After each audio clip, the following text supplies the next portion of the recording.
Hello friends, it's মহুয়া ব্লগে তোমাদেরকে স্বাগত জানাই।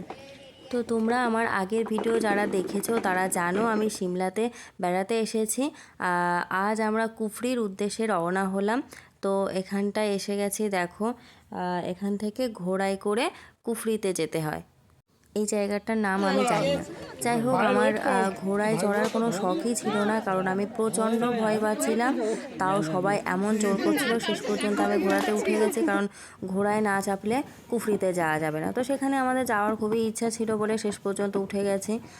আমি এমনিতেই প্রচণ্ড ভীতু, জানো তো, সবাই উঠছে কিন্তু আমি প্রচণ্ড ভয় পাচ্ছিলাম। আমার মনে হচ্ছিল যেন জীবনটা আমি হাতে নিয়ে রেখেছি। যাই হোক, শেষ পর্যন্ত আমরা কুফরিতে পৌঁছে গেলাম। এই দেখো দেখো এখানকার ভিউটা। এরকম সব দোকান ছিল চারিদিকে, শীতের জিনিসের আরও খাবার দাবার নানা রকম জিনিস ছিল। কিন্তু আমার যে খুব বিশাল ভালো লেগেছে এখানে এসে তা কিন্তু নয়, এমনি চারিদিকে ভালো ভালো জিনিস দেখছিলাম। এতটা কষ্ট করে ঘোড়ায় করে এখানে আসার কোনো দরকার ছিল না।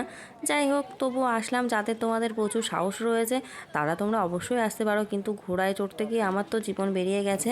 এমনি এই টাইমটায় খুব ভিড় ছিল, তো ঘোড়ায় ঘোড়ায় ধাক্কা লাগছিল, আমার তো জীবন বেরিয়ে যাওয়ার অবস্থা হচ্ছিল। যাই হোক, এখানে এসে দেখি সবাই এরকম ড্রেস পরছে। আমার তো খুব অনেক দিনের শখ ছিল যে এরকম একটা কিছু ড্রেস পরবো। সবাই দেখি ভালো করে ছবি পোস্ট করে, ভিডিও ছাড়ে, তো আমার এরকম শখ ছিল, তো কাজের কাজেই একটাই হয়েছে।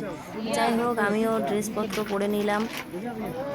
তোমরা ভিডিওটা দেখতে থাকো। ড্রেসটা তো আমি পরছি, দাদা পরাচ্ছেন। আর একটুখানি ঘোড়ায় চড়ার অভিজ্ঞতা আমি শেয়ার করে নিই।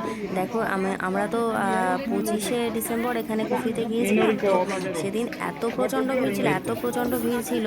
তো আসার সময়ে মানে কুফরি থেকে ফেরার পথে কি হয়েছে জানো তো, সেই ঘোড়ায় ঘোড়ায় এমন কাণ্ড হচ্ছে, আমার ঘোড়াটা তো এমন ছুট দিল, আমি ভয়ে মনে করছিলাম যে এখনই পড়ে যাব। আর আমার হাজব্যান্ডের যে ঘোড়া, সেই ঘোড়া তো আরেকটা ঘোড়াকে কামড়ে দিয়েছিল। আর আমাদের সঙ্গে আরেকটা দাদা ছিল, সেই দাদার পায়ে এত চোট লেগেছিল কি বলবো। আমার ঘোড়ায় চড়ার অভিজ্ঞতা এমনই সাংঘাতিক। যাই হোক, এত কষ্ট করে এসে এখানে আমার মনটা তো একদমই খুশি হয়ে গেল ড্রেসটা পরে। আরও কী সব পরাচ্ছে দেখো, মাথায় আবার কী সব দিচ্ছে। आपका 3 ड्रेस है भैया और 8 फोटो। हाँ ना नहीं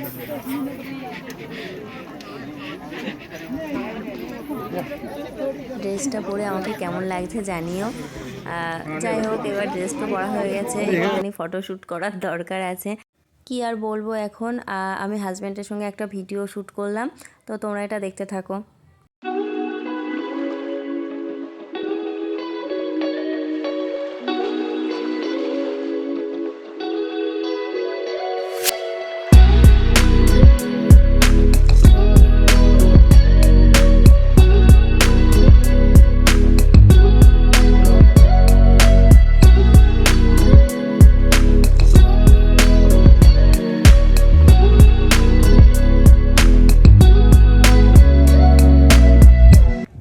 চলো, অনেক ঢং করা হয়ে গেছে, অনেক ফটোশ্যুট করা হয়ে গেছে। এবার একটুখানি ভিউটা দেখে নাও। আর এখানে একটা মন্দির আছে জানো তো, কি যেন নাগমাতা না নাগেশ্বর কি মন্দির, যাই হোক নামটা আমি ভুলে গেছি। তো সেখানে আমরা উঠে আসলাম আরও উপরে, আমরা যেখানে ফটো তুলছিলাম, যেখানে ড্রেস পরছিলাম তার থেকে আরও অনেক উঁচুতে। তো এখানেও আমরা কিছু ছবি টবি তুলে নিলাম। ভিউটা দারুণ ছিল, দারুণ দেখতে লাগছিল। আমার ফোনে অতটা ছবি ক্যাপচার করতে পারিনি, যতটুকু পেরেছি ততটুকু তোমরা দেখে নাও। কুফরিতে মোটামুটি যা কিছু দেখাচ্ছিল আমরা দেখে নিয়ে আবার চলে আসলাম নিচে। মানে ওই ঘোড়ার পিঠে করেই আবার নিচে নামতে হয়েছে, কারণ ঘোড়া ছাড়া কোনো অপশান নেই। তো যেখান দিয়ে ঘোড়ায় করে যেতে হয় বা ঘোড়ায় করে নামতে হয়, যে জায়গাটা, সেই জায়গাটার নাম আমি জানি না। যাই হোক, এখানে আমাদের গাড়ি ওয়েট করছিল, তো আমরা গাড়িতে চেপে বসলাম। শরীরটা খুবই টায়ার্ড লাগছিল, মনে হচ্ছিল যে হোটেলে গিয়ে একটুখানি শোবো, বিশ্রাম নেব। যাই হোক, গাড়িতে দেখো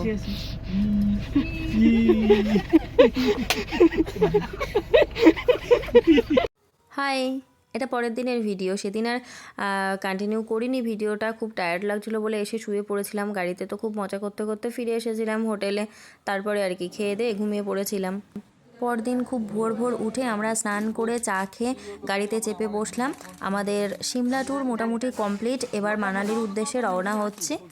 সিমলাতে প্রচণ্ড ঠান্ডার মধ্যে আমাদের স্নান করতে রেডি হতে একটুখানি টাইম লেগেছিল বলে ব্রেকফাস্ট করা হয়নি। তো আমরা কিছুটা দূর আসার পরে একটা ধাবা দেখে সেখানে দাঁড়িয়ে পড়লাম। এখানেই আমাদের যে রাঁধুনি দাদারা ছিল তারা এখানে রান্না করবে। ধাবার যে রান্নার জায়গাটা ছিল সেখানে তো দাদারা রান্না করছে। আমরা এখানে চাটা খেয়ে একটুখানি সাইডের ভিউটা দেখে রোদ্দুরেই চেয়ারে বসে গল্পগুজব করছিলাম। তারপরে দেখো খাবার চলে এসেছে। ব্রেকফাস্টে ছিল ফ্রাইড রাইস, আর ছিল আলুর তরকারি, আর চিলি চিকেন, আর অবশ্যই ছিল স্যালাড। তো রাত্রিবেলায় দেখছিলাম যে চিলি চিকেনের জন্য চিকেনটা ওরা রেডি করে রাখছিল, কারণ ধাবাতে তো অতক্ষণ ধরে টাইম নিয়ে চিকেনটা রান্না করা সম্ভব না। তো আগে থেকে ওরা একটুখানি রেডি করে রেখেছিল কিছুটা। তারপর আমরা খাওয়া দাওয়া কমপ্লিট করে একটুখানি রেস্ট নিয়ে আবার বেরিয়ে পড়লাম। দেখো এই জায়গাটা একটা টানেলের মধ্যে দিয়ে যাচ্ছে আমাদের গাড়িটা। এখানে তো পাহাড়ি রাস্তা, তো পাহাড় কেটে এরকম টানেল আমাদের অনেক জায়গায় পড়েছে। এই টানেলের মধ্যে দিয়ে আমি এই ফার্স্ট টাইম যাচ্ছি, আগে তো দেখিনি কখনো। তো খুব ভালোই লাগছিল আমার। গাড়ির মধ্যে বসেই আমরা চারিদিকের ভিউটা এনজয় করতে করতে আরও এগিয়ে চললাম। তোমরা সবাই জানো যে কিছু মাস আগে এখানে বন্যা হয়েছিল। রাস্তাঘাট অনেক জায়গায় এখনও ঠিক হয়নি, রাস্তার কাজ চলছে। বন্যাতে তো অনেক কিছু ক্ষয়ক্ষতি হয়েছিল, কিন্তু এখন অনেকটাই রাস্তাঘাট ঠিক হয়ে গেছে, কারণ পর্যটকরা তো এই সময় আসে। এদিকে পলিউশনটাও অনেকটা কম আছে বলে মনে হলো। যাই হোক, এখানে আমার বকবক করার আর কিছু নেই, তোমরা জাস্ট ভিউটা দেখো।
চারিদিকের ভিউগুলো দেখতে দেখতে আমাদের গাড়ি অনেকটাই এগিয়ে চলেছে। এই দেখো আর একটা টানেল পড়েছে।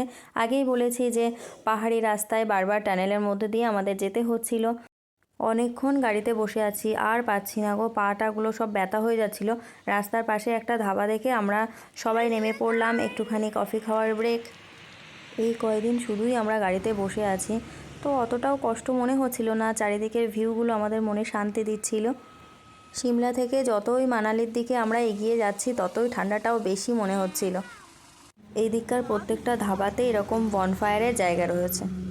আমরা তো নেমেই কফির অর্ডার দিয়ে দিলাম। আর এইদিকে দেখো ধাবাটার পিছন দিকের ভিউটা দেখো, জাস্ট ওয়াও।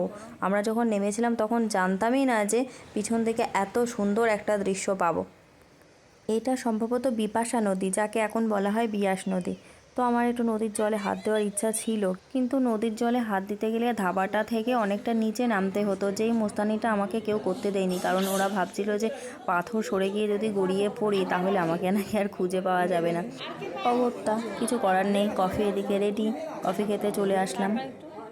আগের একটা ভিডিওতেই বলেছিলাম এদিকে চা খেয়ে শান্তি নেই, এত চিনি দেয়, এত চিনি দেয়।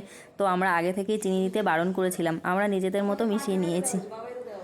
চা বলো আর কফি, দুটোতেই সমান। একটা জিনিস কিন্তু ঘুরতে এসে লক্ষ্য করলাম, আমাদের এত খিদে পাচ্ছিল, মানে বাড়ির থেকে অনেক বেশি বেশি খিদে পাচ্ছিল। যা পাচ্ছি মুখের সামনে মোটামুটি খেয়ে নিচ্ছি। আসলে কি বলো তো, অনেকটা ঘুরতে হচ্ছে তো, গাড়িতে হোক, আর এদিকে তো পাহাড়ি রাস্তা, উঠতেও অনেক কষ্ট হচ্ছে, তো সেই জন্যে মনে হয় খিদেটা বেশি পেয়ে যাচ্ছিল। এই দেখো সন্ধে হয়ে গেছে। বাবা, সন্ধে পড়ার সাথে সাথে এত ঠান্ডা পড়ে যায় এদিকে, এই যে কি বলবো। আমরা একটুখানি হাত পা সেঁকে নিলাম আগুনে, বেশ মজা লাগছিল। না না কিচ্ছু হবে না। আমাকে তো সবাই উঠিয়ে দিল, গায়ে নাকি ধোয়ার গন্ধ হয়ে যাবে সেই জন্য। রাত্রি হয়ে গেছে, তো বাইরের ভিউটা দেখো। পূর্ণিমা রাত ছিল জানো তো, কি সুন্দর লাগছে বাইরেটা। মানে কাচের ভিতর দিয়ে ছবি তুলেছি তো ওই জন্য অতটা বোঝা যাচ্ছে না। আর এই যে তারার মতো জল জল করছে, ওগুলো কিন্তু মোটেই তারা না, ওগুলো সব বাড়িতে আলো জ্বলছে সেটাই দেখাচ্ছে। ভাই তুলছো কেন মামনি? তোমার চা করতে হবে, নালে পাচন করবে। ফাইনালি আমরা মানালিতে আমাদের বুক করা রেস্টুরেন্টে চলে এসেছি।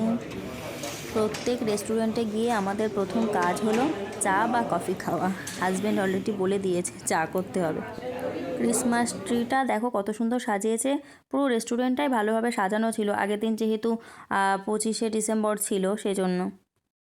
তো যাই হোক, আমরা আমাদের রুমের দিকে এগোচ্ছি। কোথায় কোন রুমটা পড়েছে সেটা আগে যাচ্ছে হাজব্যান্ড, আমি তো পিছনে ভিডিও করছি। এই রুমটা আমাদের। এখন দেখার বিষয় রুমটা কেমন হবে, কারণ রুমটা আমরা বুক করিনি, ট্রাভেল এজেন্সির দাদারাই বুক করেছিল।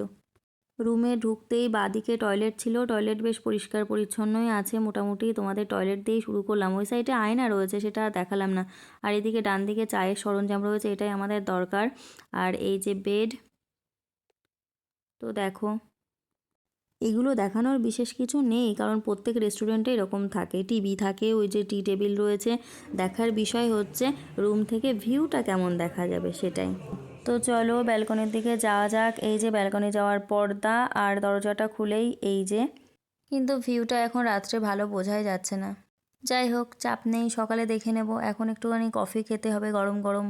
তো চলে আসলাম আমাদের দিদিদের রুমে, সবাই মিলে একসাথে বসে খাবো। এদিকে দিদি অলরেডি জল বসিয়ে দিয়েছে। আসলে কি বলো তো, বাড়িতে একটু ঘন করে দুধ দিয়ে গাঢ় লিকারের কফি বা চা খাওয়া অভ্যাস তো। ধাবাগুলোর ওই পাতলা লিকার ছাড়া চিনি গোলা চা না খেয়ে আমাদের তৃপ্তি দিতে পারছিল না।